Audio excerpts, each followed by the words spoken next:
বিসমিল্লাহির রহমানির রহিম। ইন্না লিল্লাহি ওয়া ইন্না ইলাইহি রাজিউন।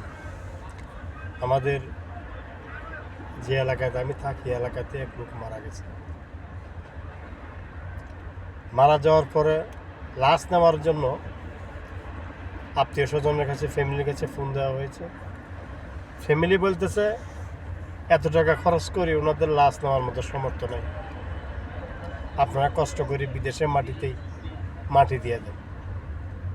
এখন প্রশ্ন হলো, আমরা যারা প্রবাসে আছি, দিন রাত পরিশ্রম করে ফ্যামিলির জন্য এত কিছু করার পরেও ফ্যামিলি থেকে বলা হচ্ছে লাশ বাড়িতে নিতে পারবে না।